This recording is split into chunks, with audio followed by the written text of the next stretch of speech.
Well, good evening, everybody. Welcome to Channel 6, CKTV, Political Focus. Glad you could join us tonight. We're counting down to Election Day. It's 4th of November coming up, not that far away, and we're trying to inform and educate the best we can. Good evening, everybody. I'm Kenny Fogel, joined alongside tonight by Sam Hutchins, Magistrate in District Number 2. And Sam, you've got a pretty good year. I mean, you're one of the few that I've got in here that has no opposition. Everybody says I'm in the perfect position, but I'm always reluctant to rest on the fact that I don't have any opposition. I think I still need to work and do the job that I was elected to do. You know? Well, and during the campaign season, when you don't have opposition, I mean, are you still out there trying, meeting voters or getting the word out about what you're doing, about what fiscal court's doing, or what's going on? I try to make the rounds in my district at least once a week. I may not make it every week, but I try to make different areas of my particular district at least once a week. Since the redistrict, I have been a little shy about getting into the new area over next to Bloomfield area. But I need to get out one day and pass out cards and let the folks know exactly who I am and what I've done. It is a huge district you're in.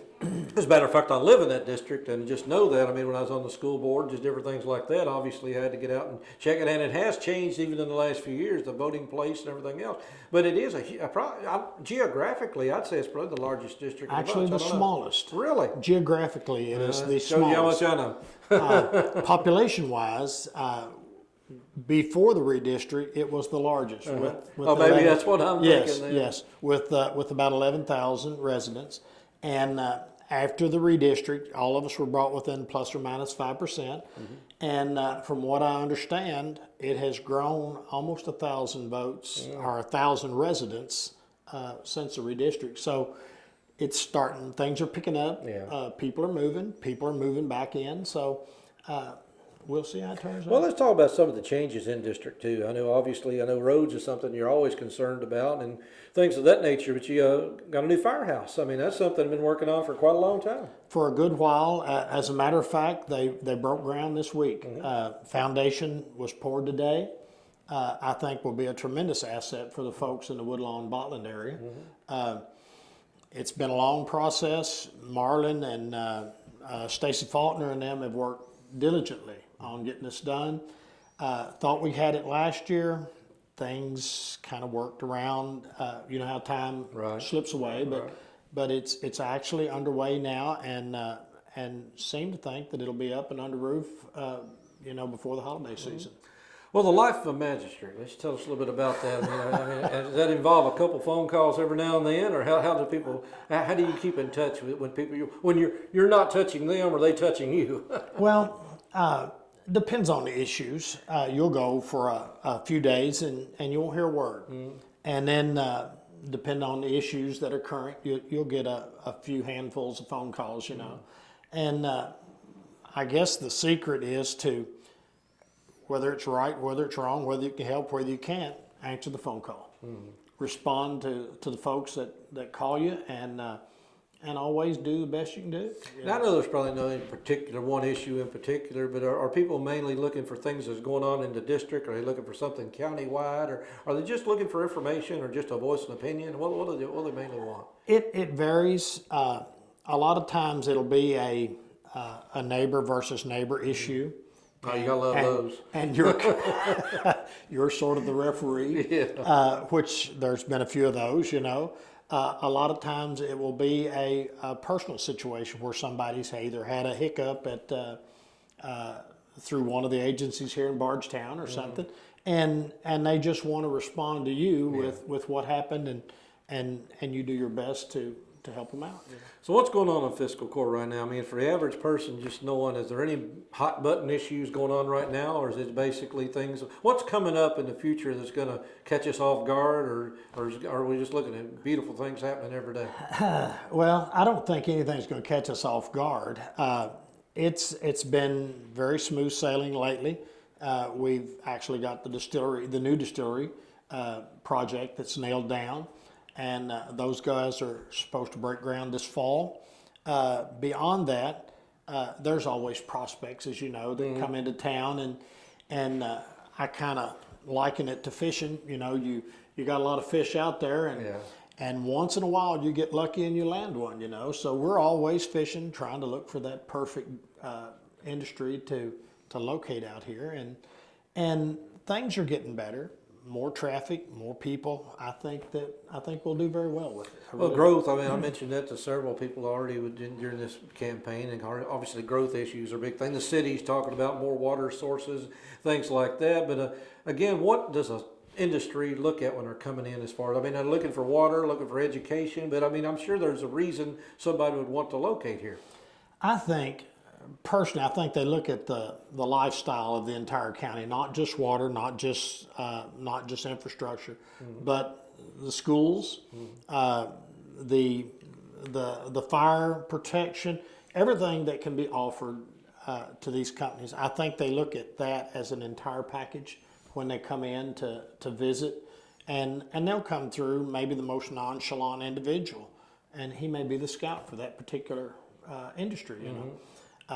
They love to keep everything very, very hush-hush because negotiations are always so critical. Right. Yeah, land prices seem to go up a little bit when somebody thinks you need it.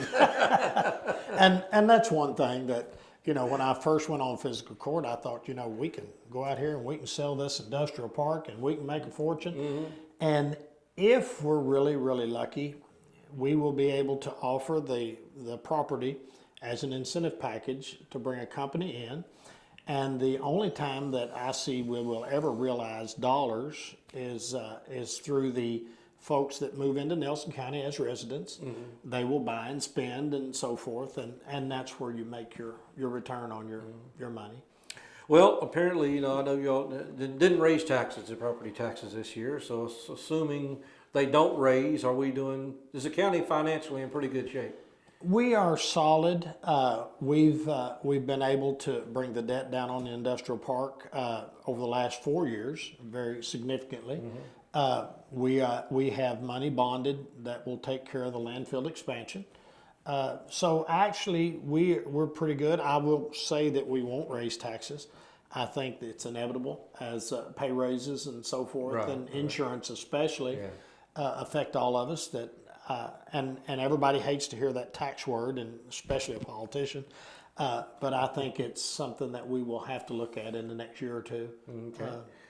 Well, I know you're big, obviously you're in the farming business as well, so that's something I know land is very near and dear to you, so that's something that I know people talk about all the time is the preservation of land, whether it's through planning and zoning or whether it's through just environmental issues. So I know that's something you probably keep in the back of your mind all the time when you're talking about property rights. Yes, probably the scariest thing right now that's out in the state area is, and it's coming from the EPA, is the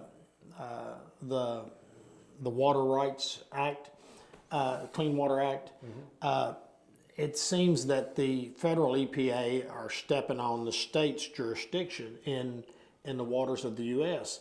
The way they define it, it can come all the way up to the spring in your backyard, you know, which I disagree with. Yeah. But that's the one thing in the farming industry that everybody needs to be concerned with is how the water supplies are handled.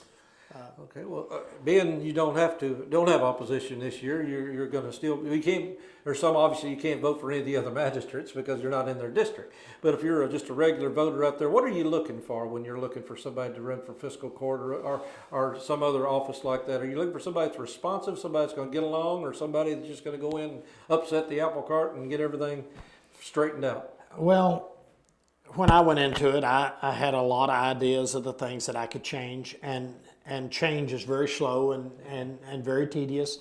I think you need to look at somebody that has the ability to interact with the other folks. It takes a team effort regardless of what you're doing. And right now we have a really good fiscal court. We have worked really, really well. We have our first Republican that's been on there for the last 4 years. Jeff's a super guy. And the county hadn't fell apart yet. County hadn't fell apart, and he's not a demon like everybody, you know, they say. Super good guy, tremendous when it comes to the budget items. Yeah. He's kind of the guy, our go-to guy, for things in the budget that we're not really up on, you know. So I think you really need a person that has that ability to co-op with the others and ultimately get done the job that needs to be done. Okay, well, Sam, we do appreciate you coming in here. I don't know if there's anything else you want to add before we get out of here. We got a few seconds to go before, and again, not having a opposition, usually at this point I say, do you have any closing remarks and a plea to the voter? But it would be sort of a bad situation to do that now, because I guess they can still vote for you. You're still on the ballot. Well, I'd just like to say that I really appreciate the opportunity to have served as the magistrate for the last 8 years. It's a job that I truly love. I absolutely love doing it. I've met a lot of tremendous people. That's the best part about campaigning. Yeah. You get to meet folks in the district that you haven't met. On the other side, when you get elected, you don't have time to go back and talk again. So it's sort of a double-edged sword. But I really love doing what I do. I really do. That's fantastic, and obviously you're doing a good job. We appreciate that. Like I said, I'm one of your constituents, and I have no complaints right now, and I haven't been calling you complaining. So Well, I appreciate that. I appreciate it. Alrighty. But if anybody does feel the need to call, my number's in the book. Probably one of the last guys with an actual landline phone number, but call me anytime. I will return your call. I promise. All right. Well, Sam Hutchins, Magistrate District Number 2 here in Nelson County, and again, congratulate you on your election. And Thank you. We appreciate the rest of you tuning in. And again, November 4th is Election Day. We'll be doing these political focus series all the way up to Election Day, and hopefully it's helping. Hopefully you learn a little bit about the candidates, learn a bit about the issues, and show up on Election Day, because that's what it's all about. That's when we just basically turn it over to you to make the decision. So for all of us here at Channel 6, CKTV, Central Kentucky Television, and Political Focus, this is Kenny Fogle saying so long. We'll see you next time on Central Kentucky TV. Take care, everybody. Thank you.